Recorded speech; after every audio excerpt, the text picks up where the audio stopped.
Hello, everybody, and welcome to this webinar. Before starting, I'd like to read this little text. Please think about the traditional lands you are currently situated on and join us in acknowledging and thanking the generations of Indigenous people who have cared for these lands and in celebrating the continued strength and spirit of Indigenous peoples. The ongoing work is to make the promise of truth and recognition, reconciliation real in our communities, and in particular to bring justice for murdered and missing Indigenous women and girls across the country should inform our discussions in this webinar. Welcome to this webinar that is dealing with health of social survivors of family violence and family law proceedings. You can see our guest on the PowerPoint already.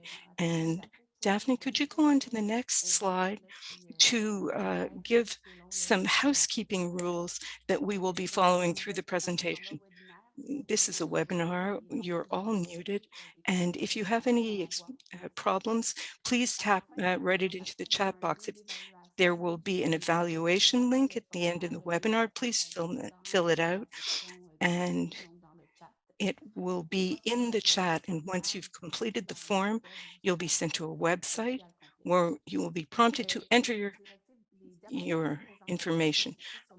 Presentation slides are posted on our website, and there will be a link in the chat box if you would like to get the slides in English. These will be presented during the webinar in French, but an English version does exist, and you can access it. In the chat, I should have started with this, and I'll end with it though. Of course, there is English interpretation during the presentation. Just click on the little world globe that says interpretation at the bottom of your screen, and you will be able to get interpretation in English throughout the webinar. And the link for the slides in English and in French has been put in the discussion section and the chat. And in a few minutes, you will see the code of conduct for all our activities, research, and webinars. And that will explain to you how we collaborate together and how we all work together on this presentation. So there is interpretation. Just click on the globe at the bottom of the screen, and these slides will be in French during the webinar, but the English slides will be available if you go to the link on the website. Now, let's go to the beginning of our presentation. I'd like to introduce to you Christine Drouin, who holds a master's in criminology from University of Montreal. As a research professor at UQAM, she participated in the development of tools on the prevention of spousal homicide offered to shelters, police officers, and organizations helping people with violent behavior. She has also participated in various research products on domestic violence and consultations. Before giving her the floor, I'd like to give you a few statistics on spousal homicide. This is a difficult topic. There's a lot of violence and emotion involved in it. And I think it's a good idea to remember this before we start talking about the issue. In this project on spousal violence and family violence, we're always looking for tools for people working in family law to improve processes. There are a lot of tools to detect and understand violent situations that women are in, but it's also important to talk about tools that can identify violent situations within the family and situations that could become serious or even lead to spousal family violence. And that being said, I'm now going to give the floor to Christine, and I will come back at the end for the discussion period. Thank you, Dominique, and thank you all for bringing me into your group. I'm very happy to make this presentation as part of your research project. Could you, thank you, next slide.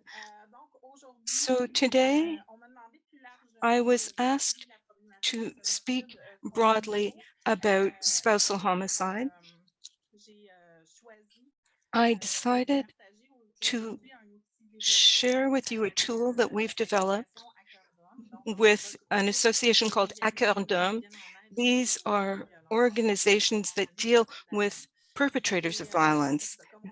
And since we only have an hour and a half together, I thought that it would be interesting to talk to you about this tool because it could be helpful to those who work in family law. This is a clinical tool, and it's a tool that can be used um,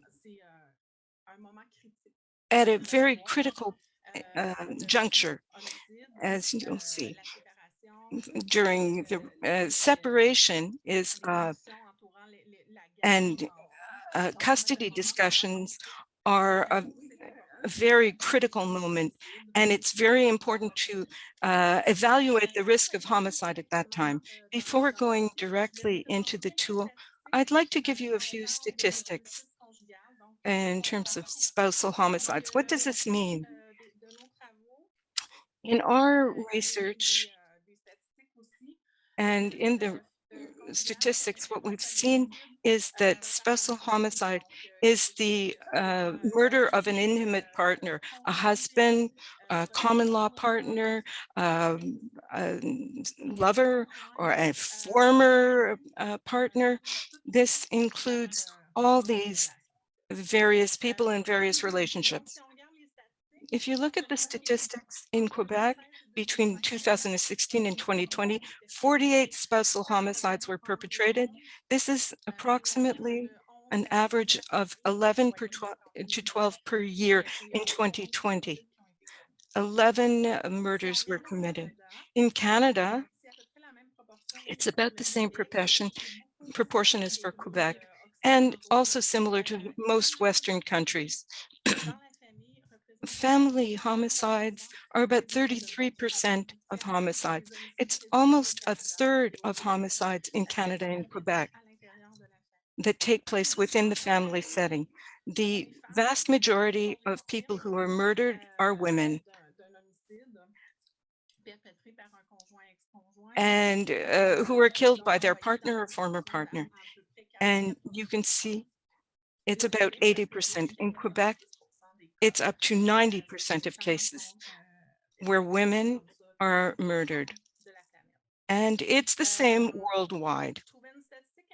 I found an interesting statistic that comes from the WHO. In 2017, 30,000 women were killed by an intimate partner worldwide, which is approximately 82 women per day who were murdered across the world.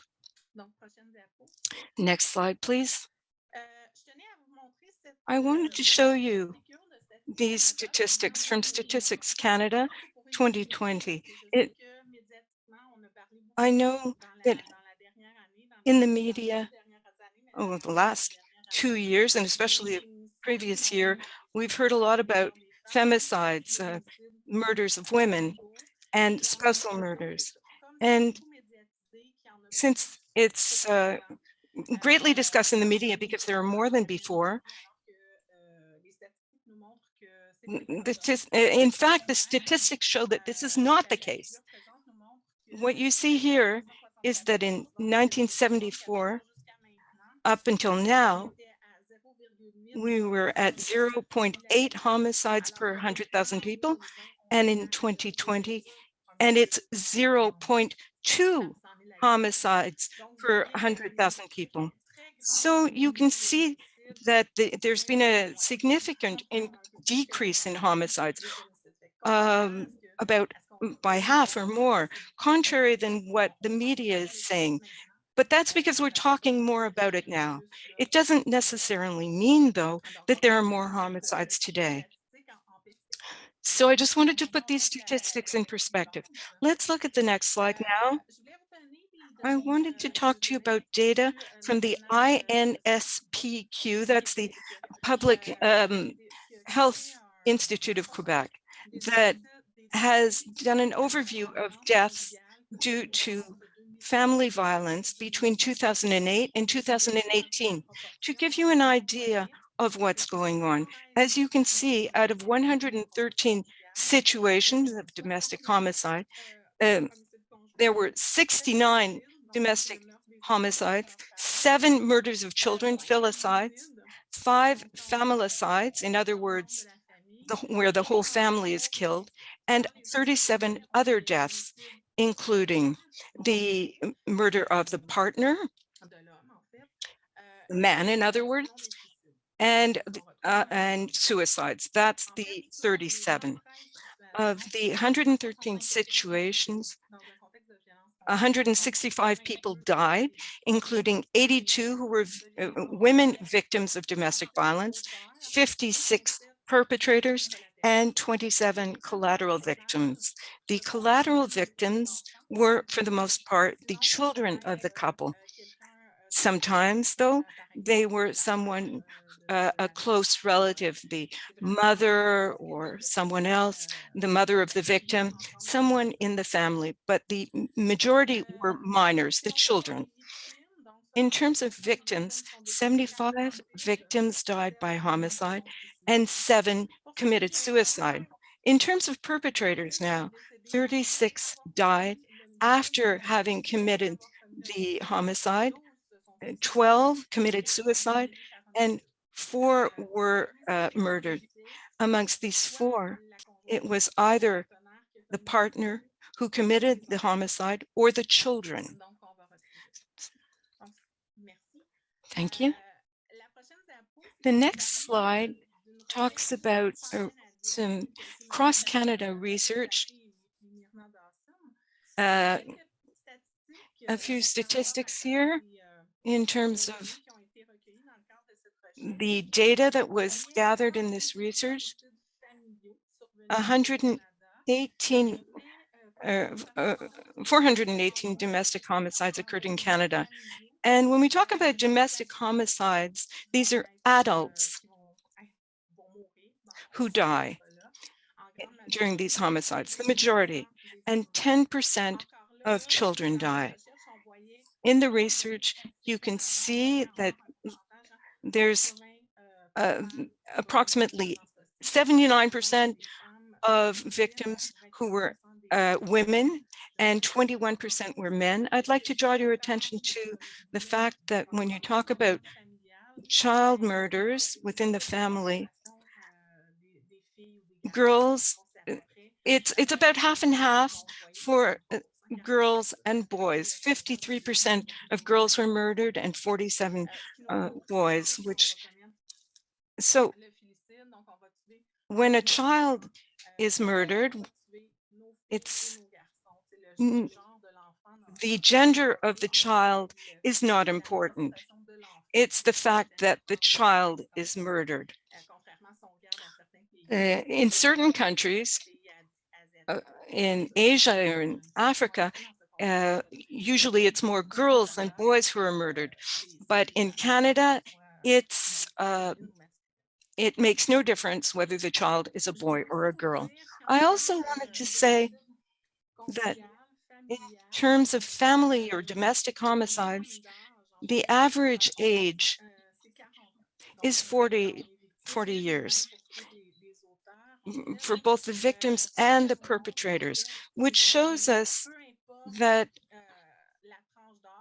no matter which age group we're talking about, even though there are more amongst young couples, there are domestic homicides at all ages. So you must be very careful when you're assessing the risk, even if you're dealing with an older couple, there can be a risk of homicide.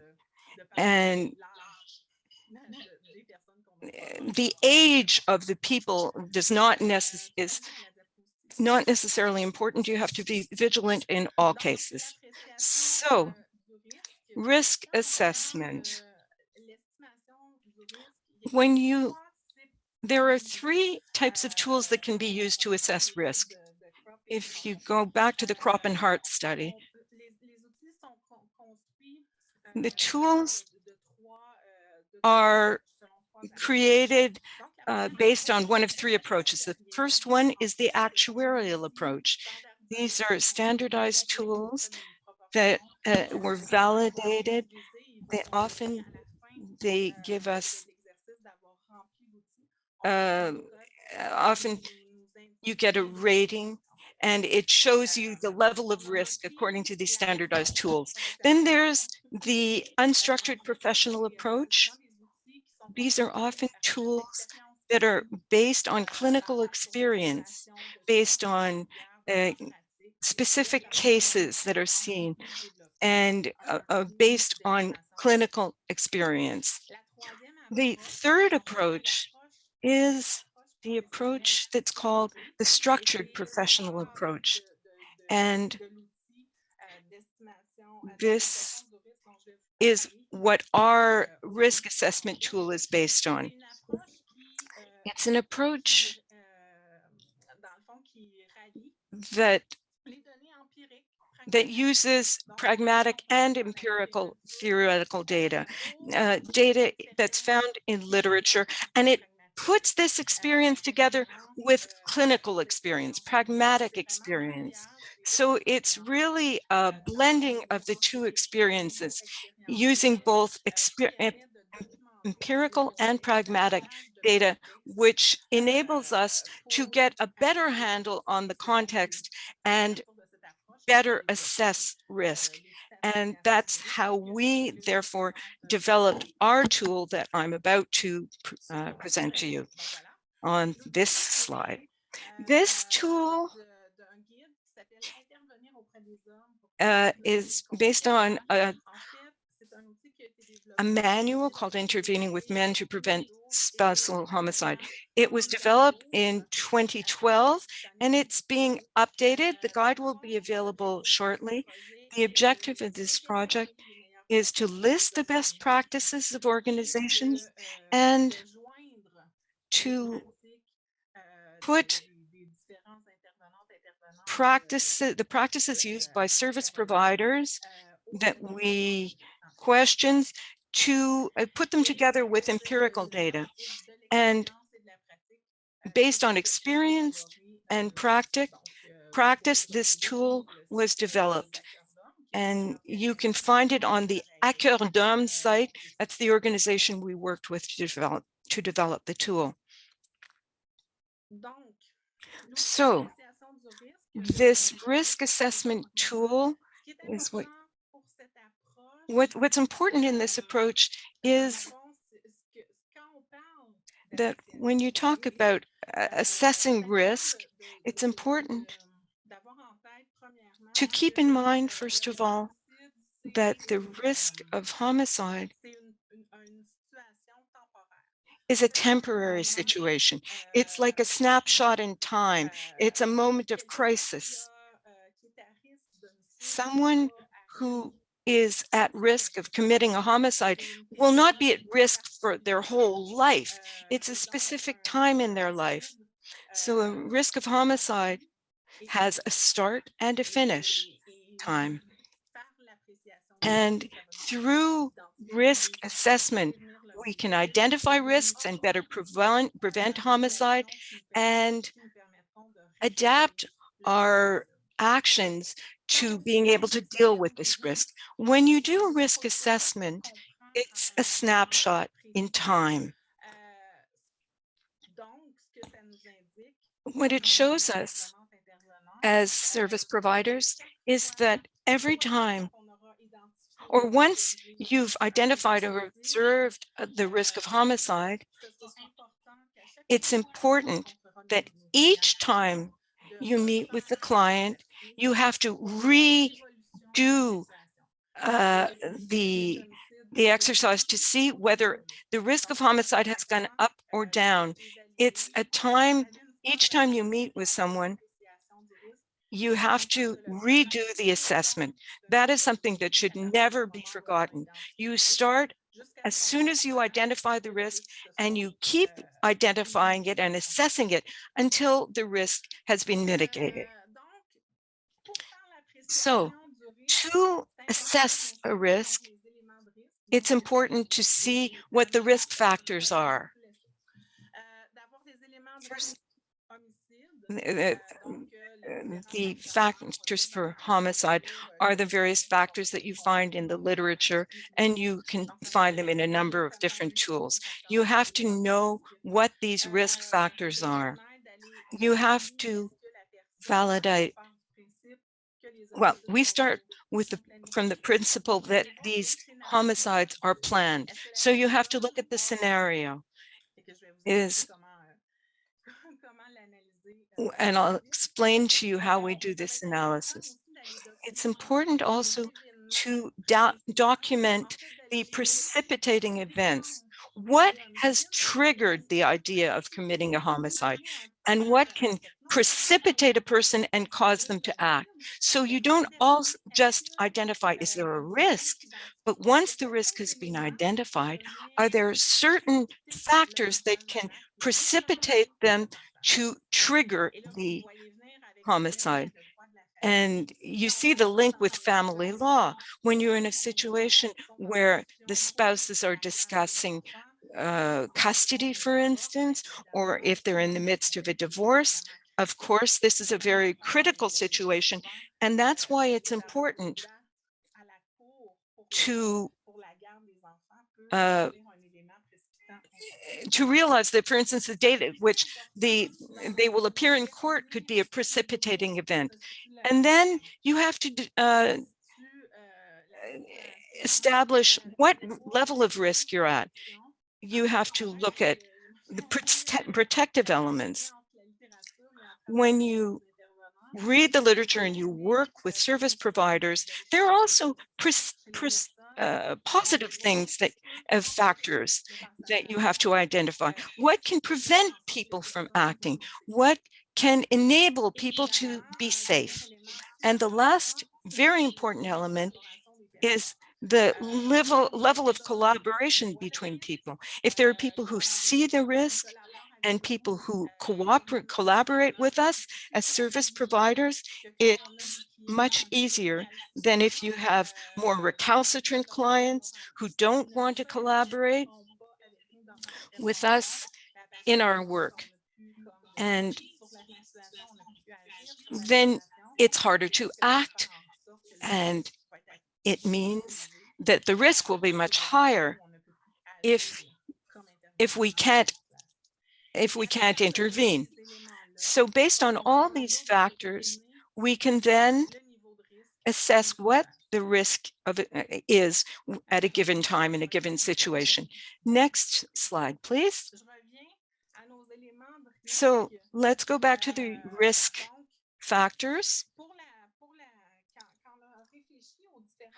When we look at the various levels of risk and the various risk factors, as we were talking with the service providers, we realized that there were 5 categories of risk. And you'll see that there are various factors in the literature that you'll see coming through all these levels of risk.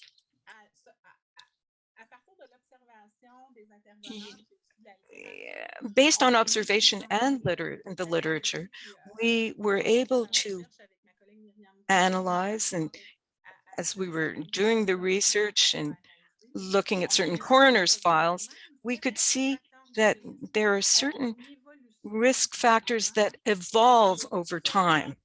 And depending on how they evolve, this may increase risk, of course. Let me take an example of spousal violence, which is an important risk factor. First of all, you have to identify whether there's been family violence in the past, and certain harassment, assault, etc., show that there's aggravated risk. If the person is watching, stalking, or there's been violence, if there's been an attempt to strangle or choke, or assault that's caused serious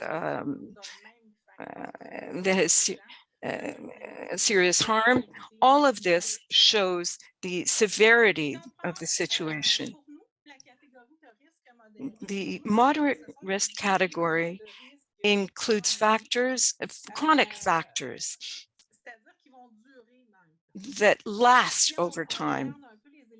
If these, it's mostly the background of these people. You can't change what's happened in the past, but they're very important factors. And other factors are related to the personality or personal characteristics of the person. For instance, someone who's rigid, who has trouble with empathy, someone who has a history of violence, someone who's been depressed, someone who's jealous.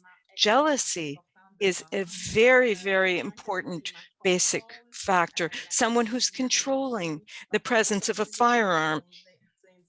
All these factors lead us to thinking there may be a moderate risk. What you should remember, though, is that moderate risk is the first level, and it refers more to the background and the characteristics, the character of the person.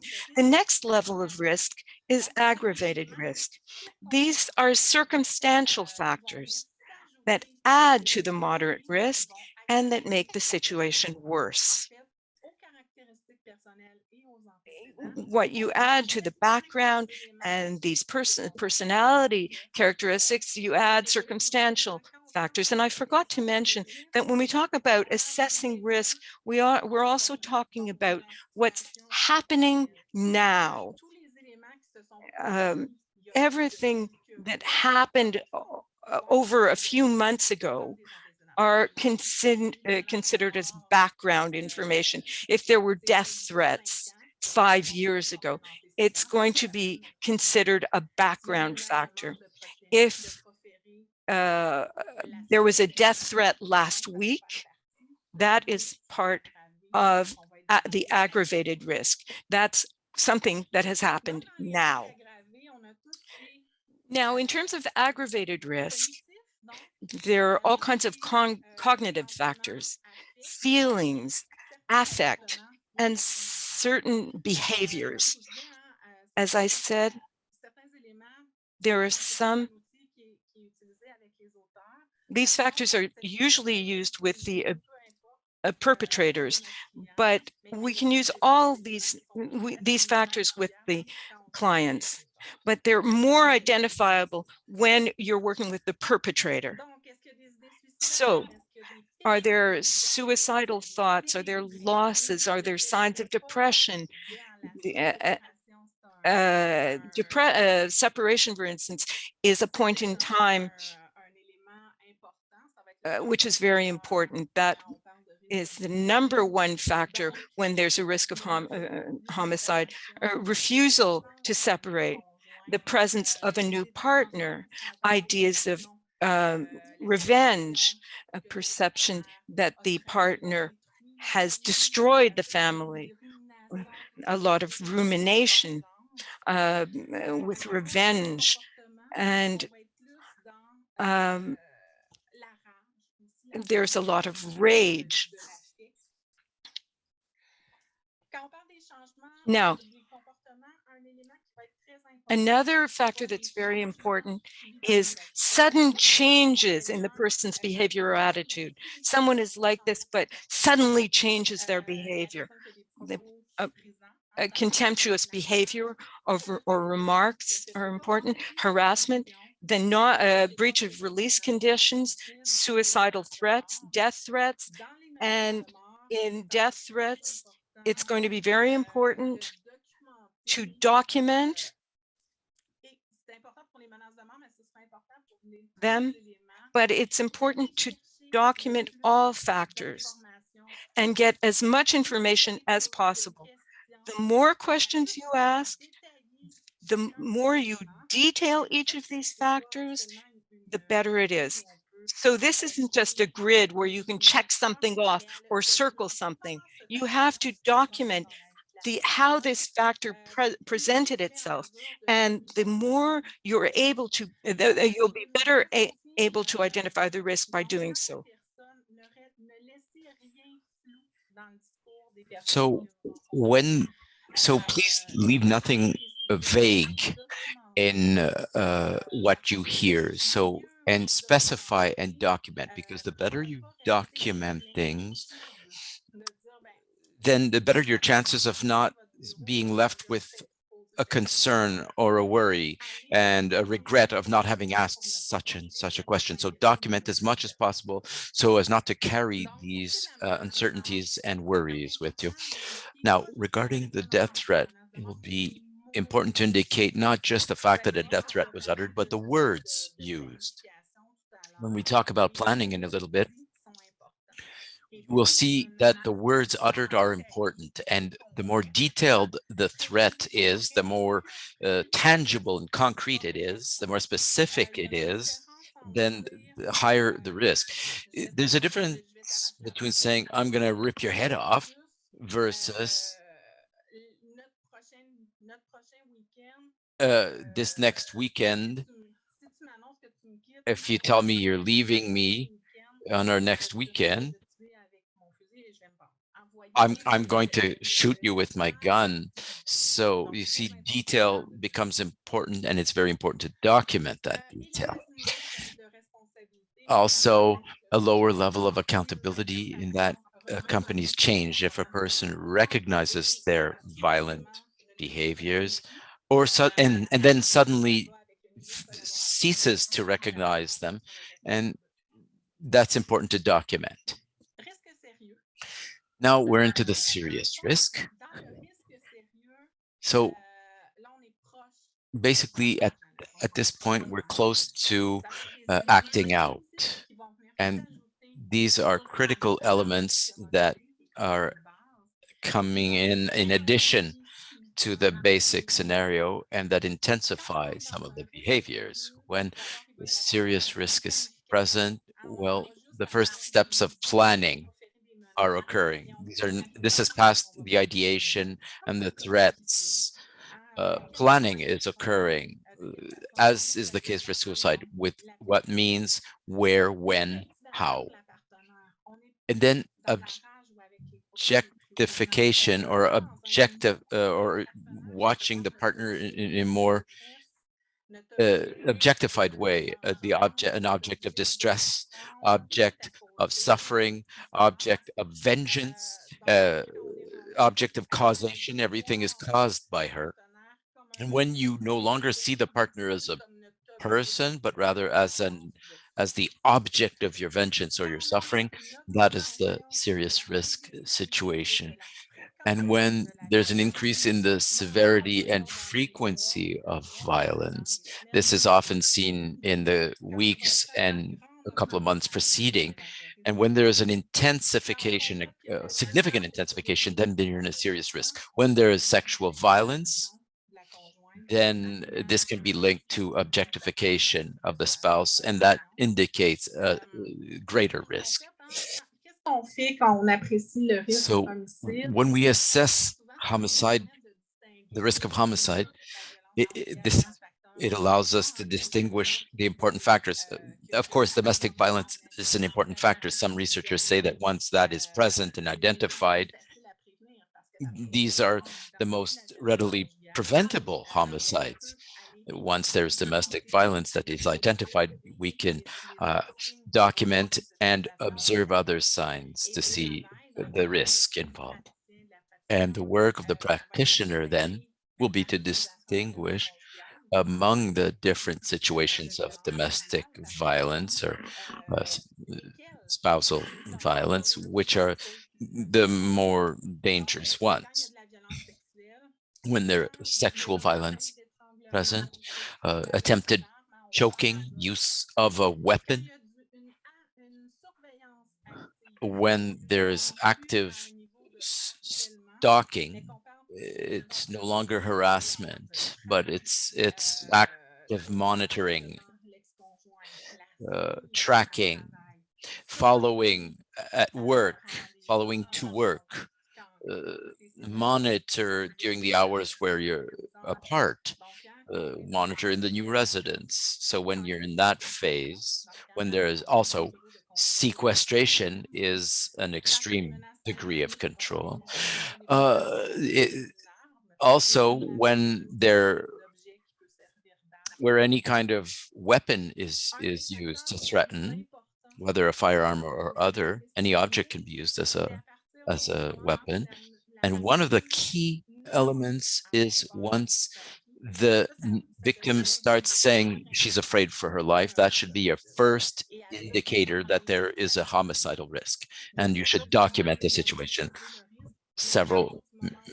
Many will minimize risk, but once the victim states that there is a risk for her life, that's our key indicator. It's the most important. And when we lose sight of the person we're helping, the link is broken, and then you can no longer influence the situation, and that raises the risk level.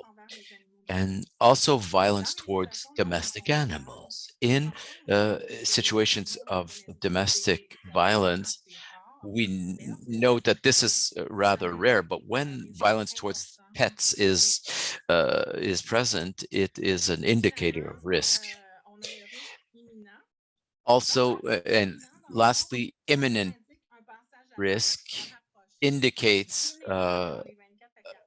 an acting out within 24 to 48 hours in very short term, sometimes longer. It can be associated to a specific moment. It could be a court date that's coming up soon in a few days, in a few weeks.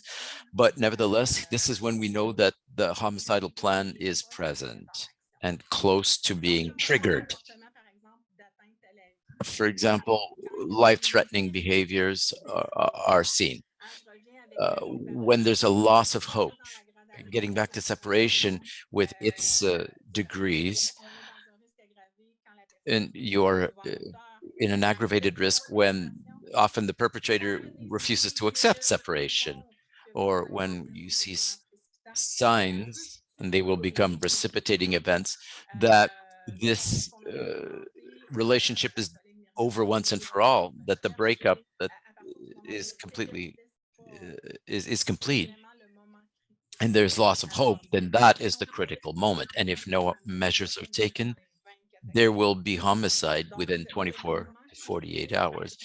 And so this critical moment needs to be documented. When you look at separation as a factor, half of homicides are committed when announcement is made or in weeks or months following the announcement. And when it's a little bit farther down the road, it means there's still hope present that the relation will resume. But when there is loss of hope, acting out occurs. So it is the determining factor in your analysis.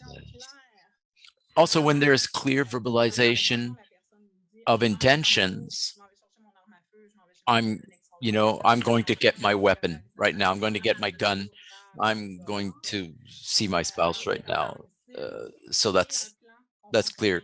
And verbalization of homicidal intentions and a concrete and realistic homicidal plan, whether partial or complete. The more this plan is crystallized in its form, the closer we are to acting out. And then there's a immediate risk when the homicide scenario is in progress. And at that juncture, police are better suited to intervene and to protect the people involved, because it's about to be executed. Now, as for the risk factors to be documented, on the next slide, please. So as we discussed, we've documented the risk factors. Based on our analysis, we will end up, of course, at such or such a risk, a degree of risk. Now, we did not rate these. We did this purposefully because the clinical judgment is important. And the first snapshot of these risk factors may change with coming events, precipitating events, and protective elements. So when we work with intervenants, what we say is that risk assessment is a bit of a balancing act between risk factors and the scenario on the one hand versus protective events on the other hand. And when protective events are present and are or added through our intervention, and once these surpass risk factors, then we will consider risk to have been reduced. So the first step is the risk factors. The second important step is the precipitating events. Quite simply, this means what can precipitate acting out. As I said, you take a snapshot of a situation. Now, between the taking of the snapshot and what can change rapidly to precipitate risk. We've put forward the most commonly used. Often it has to do with separation or significant loss experienced by the person, loss of children, significant financial hardships. So for separation, you need all the indicators of a permanent separation. So a new partner, a loss of custody, a move, a relocation. So what are the precipitating events? Even if there are elements that will be found for everyone, we have to tease out what is specific to this person in this case. So via victim statements or victims, the words of the victim, you will glean much information on the partner. They'll be able to support you to identify precipitating elements. Why also is it important to pick out particularities? Because, and here's an example, I think that might illustrate it. Here's a gentleman who was non-accepting of the separation. And he planned that if by our next wedding anniversary we're not back together, he had made a plan, drawn up a plan to make sure that his ex-spouse would hop into the car with him, and he had selected to blow up the car with a propane canister in front of the church where they were married. So if we don't ask the questions, we won't be able to identify such elements, such as a wedding anniversary, because it's specific to the person. There are general elements, but try to glean the particular. How do you pick it up? Well, some questions are suggested here. So I guess it comes down to what your worst fear is. What is the worst thing that could happen in your relationship? For example, the person comes home and the partner left with the kids and moved. So that's total separation. Or surprising my spouse in bed with the neighbor, that's jealousy and infidelity. And of course, infidelity, even if it's not confirmed, can be a major precipitating event. Jealousy is a predominant factor of risk in homicidal situations.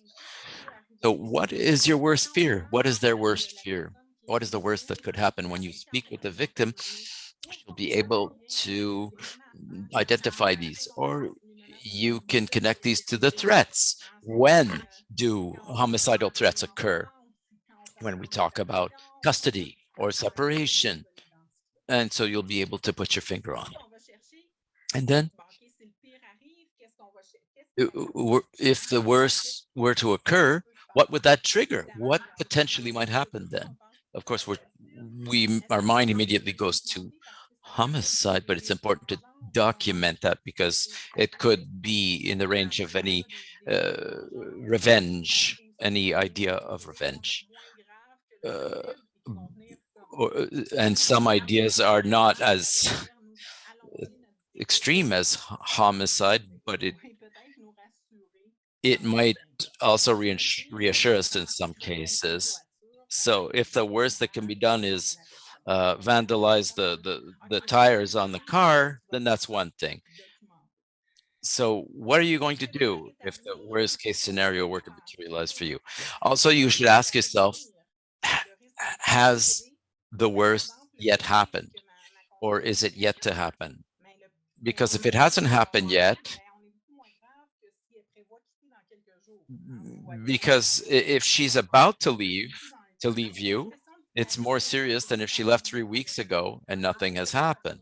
So it's important to have a chronology, a timeline of events. This will guide your actions and your interventions.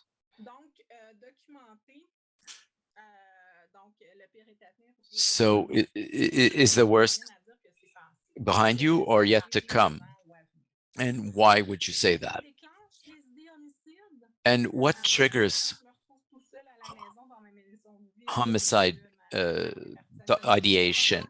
Well, when I was in the house and I saw that it was empty, the kids were gone with the spouse, or when we have a discussion and it turns into a shouting match and we talk about the children, try to pinpoint the moments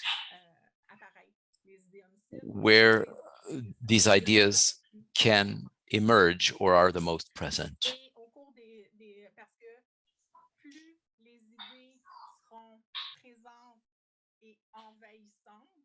And the more these ideas are present, they may take hours in the day, they may occupy the mind, but the more time they take up in a person's mind in a given day, the closer we're getting to acting out. So the idea will be to try to mitigate the importance of the precipitating events via the protective measures. Next slide, please. This is the homicide scenario. And as I said at the outset, spousal homicide is usually planned. In my study with Mirina Dawson and other authors had also documented this, that these are planned. Homicide is planned. A person doesn't just get up in the morning and say, today I'm going to kill my partner. The idea becomes invasive and more present. It's a process that sets in.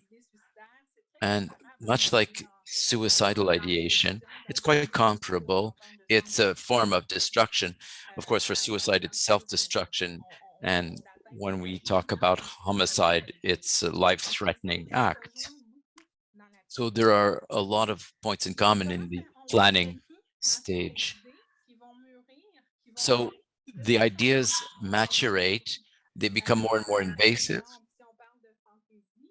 And if you talk about fantasies, for example, you fantasize about maybe having what would happen and how would it solve your problems if your partner were to disappear. I would no longer suffer. My life would be better. So these are ideas. The ideas come to they become more developed, and thoughts such as feelings of calm and appeasement start to be associated with those ideas. Much like suicide, it's a radical solution to a temporary problem. The homicidal risk is a crisis point, a period, and the radical solution, the extreme solution, is homicide. What is underneath? So The incubation of these ideas then get verbalized either in the form of threats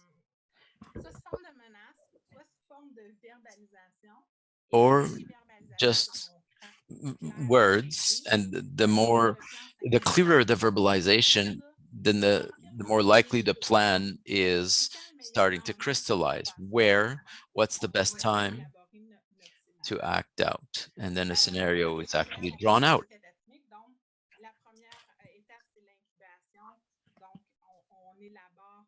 The first step, as I said earlier, is incubation.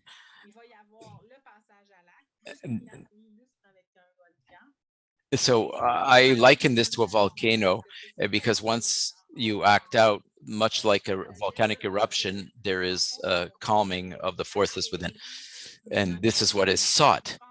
We're trying to calm our feelings of suffering, uh, vengeance, and tension that brings about a crisis situation.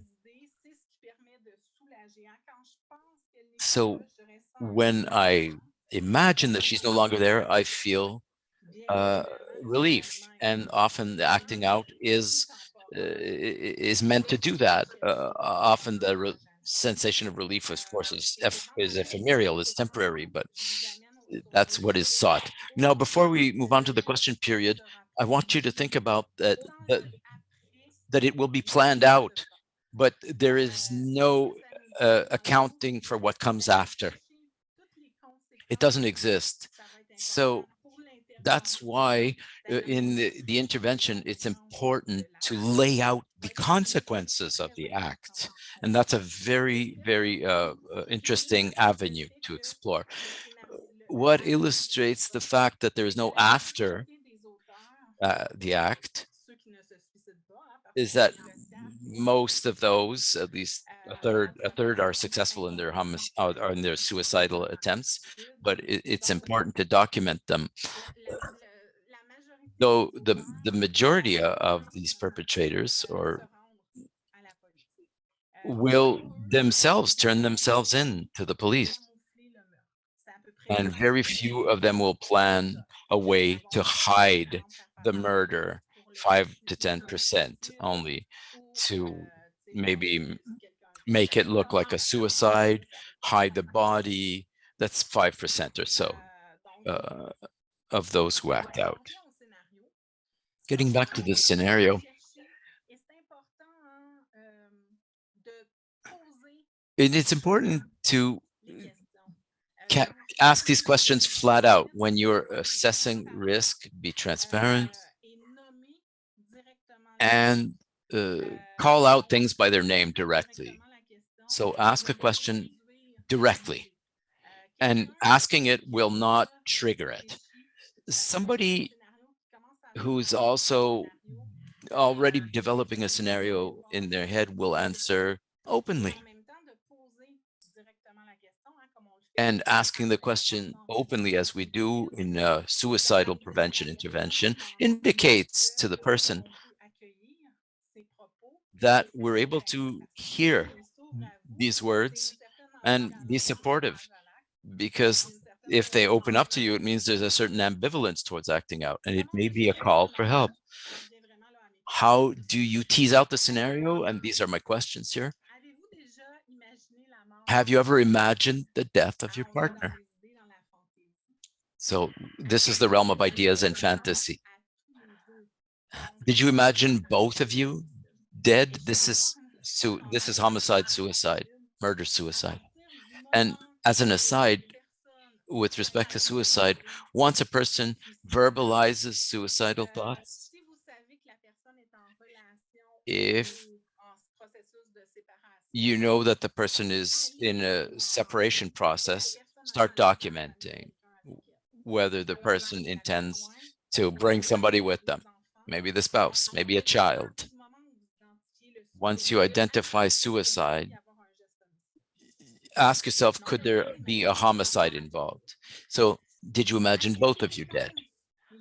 How often does the idea of killing her occur to you? The more frequent this is, the closer we are to acting out. And that's very important to note. When do you plan to kill her?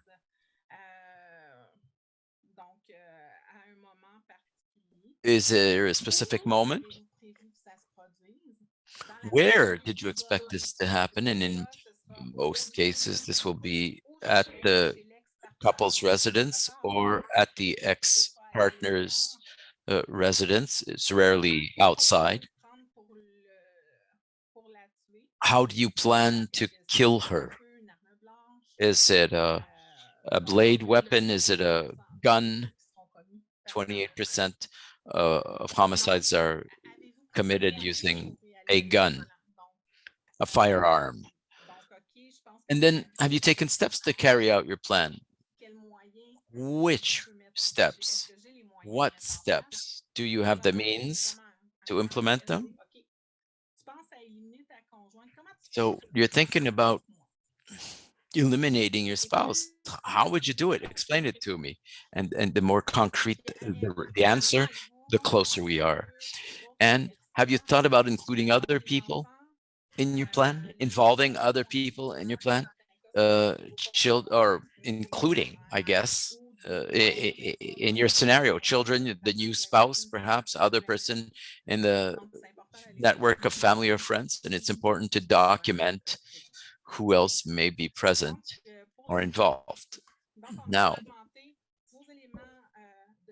we've documented risk factors, precipitating events, and we dug into this because generally, so long as there are no homicidal IDs, we're farther from an acting out. But when the ideas are coming in and there's a planning process, then we're getting close. So the scenario is a determining moment in our analysis. And I get back to this balancing act. And now I'm turning to the other side of that balancing act, which is the protective elements. Everything that can prevent the implementation of a homicide scenario or an acting out. If the person projects themselves in the future, well, that's an important indication. If the victims are safe and secure, if they're in a shelter or in a place that's unknown, a location unknown to the spouse, what are these elements and how do you bring them into the scenario? If the person responds quite well to our intervention, we may consider if we can influence upon this, act upon the situation to reduce the risk level, then that's important as well. So the first element will be the work of the counselor, of the intervener herself. Once the person starts to verbalize homicidal ideas or a fear for her life, then this is a first protective element. And it demonstrates, at least in the perpetrator, an ambivalence towards acting out. The majority of those who commit murder are people who are ordinary people. They're not people who have who have a serious criminal past. These are people who live in society and who are going through a very specific event in their lives, and they don't necessarily have a criminal record. Uh, or a criminal record other that is not involved with violence, and so they feel ambivalent. So why are you talking about it today? Why have you come to ask for help? Why has no action been taken so far? If the person says, I would never take my I would never take their mother from my children, and this is a protective factor. I saw a situation where the man had written a letter of apologies to his children, apologizing for the actions that he'd taken. So what kind of factors can prevent homicidal ideas? When the person has homicidal ideas, what stops these ideas from becoming invasive? Let me go back to the example I gave earlier on. When I come home from work and I'm alone in the house, I start thinking about it all. The closer you are to acting, the more ideas of revenge or rumination come in to play. And the person goes through all the situations that give meaning to what he wants to do. For instance, the children have COVID on the weekend, so they can't come to their dad's house as planned. The dad may interpret this as, oh, she's depriving me of my children. He doesn't put it in context. Everything comes back to this vision that he has, and all the factors are interpreted according to his revenge ideas, the ruminations. So what can be done to stop him from ruminating and going over and over these ideas? If the person says, when I'm alone at home, that's when I start ruminating, and it gives me it makes me want to go and see why she left me. Maybe there's somebody there. I want to see whether she has a new partner, and then they get into stalking. So what can I do to stop that? Can I talk to someone? Is there somebody, an important person in my life, with whom I can talk about my situation? Because what we've realized that people around them are often not informed, are aware that a separation is taking place. Perhaps they might have some leisure activities that might help them out. Go running, for instance, take a walk outside to get out of this cycle, this whirlpool of rumination, this spiral, because it's these are ways to avoid homicidal ideas.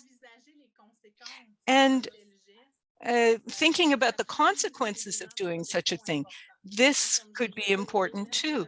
These are not hardened criminals. If you kill your partner, you're going to go to prison. Do you know what it means to go to prison? Homicide, suicide, in 40% of situations, children are there. They find the body. Have you thought about what will happen if the kids will find her body?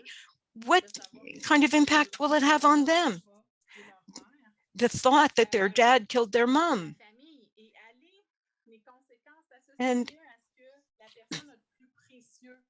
link the consequences to what's most precious for the person. So really target what will really hurt them. And consequences related to the family. You said that you have a good relationship with your in-laws. What's your father-in-law going to think of you if you kill his daughter? Think of social shunning, that if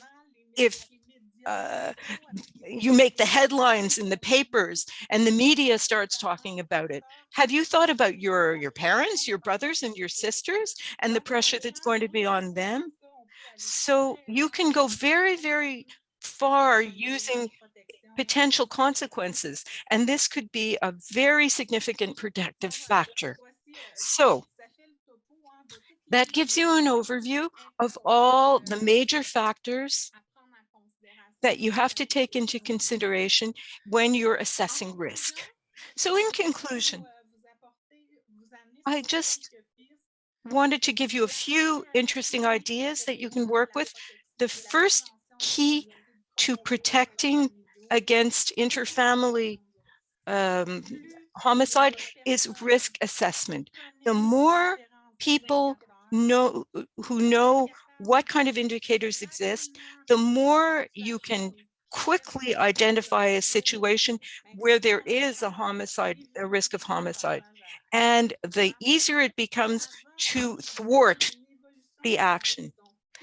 As I said, risk evolves. The faster and the better you understand the risk, the easier it becomes to prevent it. So it's really essential to understand the risk and to have a comprehensive, an overall view of the situation. And that will help you to improve your actions.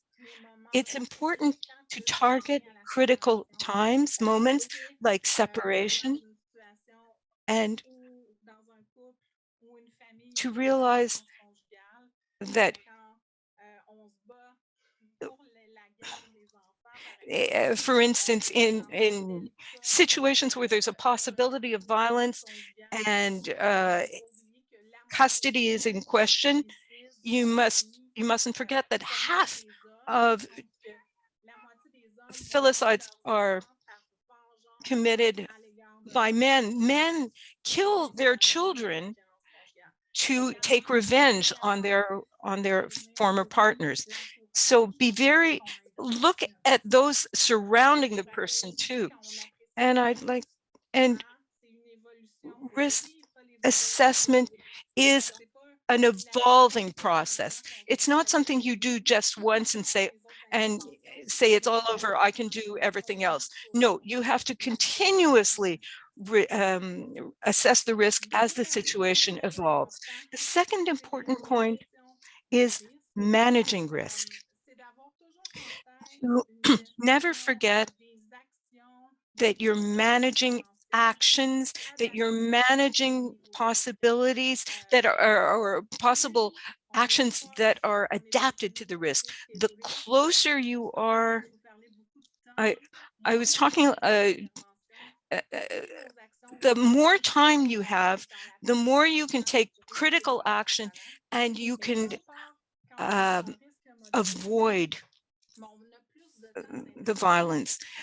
When you're at a point in time when the risk is moderate, you can work in depth and work more with protective elements. You can work with what's provoking homicidal ideas, and it enables you to mitigate risk and to bring about real change in the person, and also to truly be able to follow up and adapt your actions. I often say that situations where there's a risk of homicide are extraordinary situations and will require of us interventions that are not at all ordinary, that really go beyond what we are normally supposed to do, what our mandate is. Generally speaking, in practice, when you're interviewing a person, it's supposed to take an hour, but if you've identified a risk of homicide, it may take an hour and a quarter, an hour and a half in order to get all the information you need. Or if I take an example of shelters, generally speaking, when a woman asks to come into a shelter, she'll be given a bed for 24 hours. But if we know that there's a major risk of homicide and the court date is in 4 days, maybe she should have a room for longer than is usually given. So you have to go out of go beyond your mandate if the level of risk is very high, and to do more in-depth follow-up. Perhaps you're supposed to see the person for an hour once a week, but if you think there's a high risk of homicide and aggravated or serious risk, you should be calling them every 2 or 3 days to see how the situation is evolving. So it's very important to adapt your monitoring, your follow-up to the level of risk that was identified. And my third point is working together, consultation. For me, an important key to prevention is working together. In other words, the various partners and service providers have to talk to each other. As Coroner Berube said, often what we see, in particular in Quebec, is that there are early intervention or rapid intervention teams, and they work. So you need to pool your information. You need to pool the analyses made by the various service providers, the police, the prosecutors, the shelter workers, the people who work with abused women. They have to pool their information to come to a common solution which will ensure the safety of people involved, both the victims and the perpetrators. For me, working together is an essential factor element. And that's what we've seen. And a lot of service providers, when we talk about risk and the risk of homicide, you often, they feel alone in what they're doing. As Dominique said at the beginning, these are difficult situations. They're very worrisome situations. As service providers, we're there to make sure people stay alive, and being able to work with others and create a network of partners around us is a source of support for what we do. I do X, Y, Z, but beyond what I do, I know that I have a partner who can help me out. So it's extremely important to work together. And I'll end with this. The law allows us to do so. Uh, there's a reason why we have these categories of risk. And the law allows us to lift confidentiality and to provide information in order to protect people. We don't disclose the person's entire file to the partners, but we can give information to people who we believe can help the person to stay safe and alive. The law allows us to do so. And it's important not to forget this and to use it when you find yourself in a situation where there's a risk of homicide. And so that ends my presentation. I see that people ask a lot of questions, and perhaps now we can go into the question period a bit. Yes, thank you very much, Christine, for your presentation. There were a lot of questions in the chat. And concerning the PowerPoint, there's a slide missing in English too, so that's important. We got so excited doing this, that's what happened. People are very interested in getting the slide deck, and so we'll make corrections because certain information seems to be missing in one slide. While the deck was being translated. So we will make the corrections and put it in the link that we mentioned in the chat. Julie, perhaps you could post those links again, and we'll make sure that we have corrected the problems in the next few hours. Thank you very much for this presentation. If there are legal professionals who are here, we're talking here about clinical interventions, but knowing about this kind of framework, this kind of approach is very interesting to them, because perhaps you can refer people to service providers and lift confidentiality rules. And it's important to see everything that's available and to have all the factors necessary to do your evaluation. I'd like to add that referrals are very important, especially if you see risk factors. And it's, as I said, it's very important to work together with others. And lifting confidentiality enables you to identify things. And without even lifting confidentiality, you can talk to your partners and make referrals. So it is very important. I think We can move to the questions now. I'm going to start with the Q&A questions, those that are in the Q&A section, and that's a specific tab on the bottom. So one of the first ones was the following. Do you have a theoretical framework and a clinical framework, specific frameworks that you use that led to this approach? Well, as I said, we started from the first approach I talked about was the structured professional approach,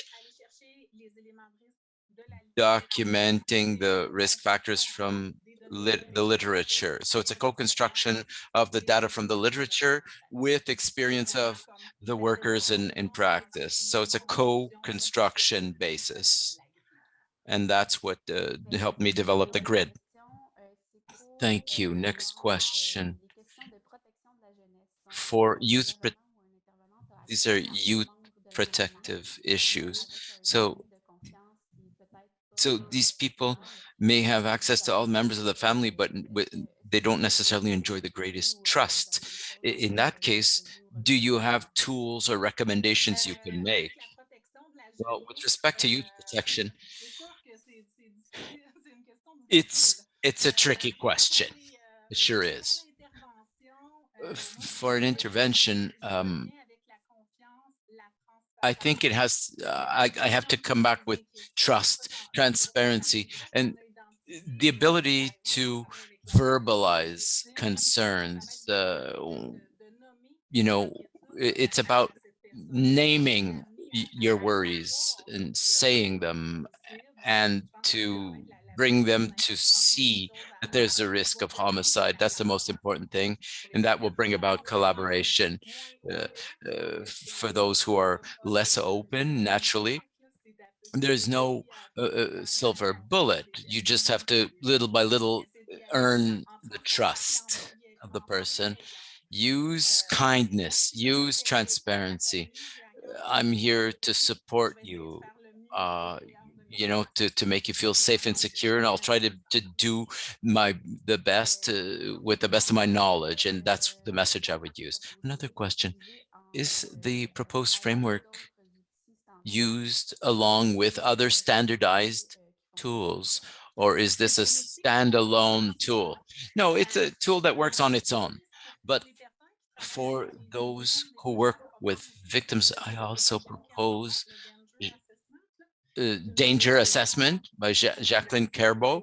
Uh, that's a standardized approach that can be used. I used some interveners use our approach in and of itself. In the Q&A, I don't see other questions for now. Maybe some had placed their questions in the chat, and maybe they can transfer it to the Q&A section. I'll give you a minute to do that, maybe. I see a question in the chat, but please use the Q&A section. It's easier for me. Nonetheless, I see this is a victim point of view. When we complain about abuse, we are accused of alienating a parent, and there's a refusal to use risk assessment in those situations. Is that something you've observed? I couldn't answer that one because that is not my area of pointed expertise. I'd rather not venture on that front. Well, maybe I could recommend some webinars on our website on parental alienation, and I can recommend those if that's okay with you. Please consult our webinars, the webinars on our website on the subject of parental alienation and family law, because we've held other webinars on these topics in previous months, and hosted by research centers associated by the project. Here's one. Julie has already posted the parental alienation and family law link in the chat. Any other questions in the Q&A? I don't see any. I'll give you another minute.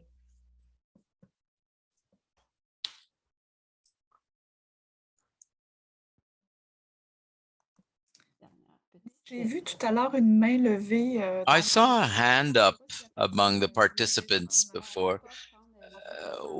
No, unfortunately, we're not set up in this webinar format in a way that can give them the floor. So please indicate your question in the Q&A section. It's how I see it. I don't see everything that's happening in the chat right now, unfortunately, but because this is a Zoom webinar format, that's the reason for that.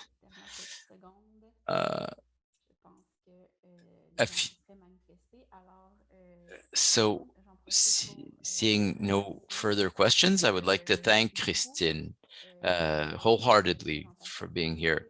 It was a useful and interesting presentation, and I think that we all benefited from being exposed to such tools.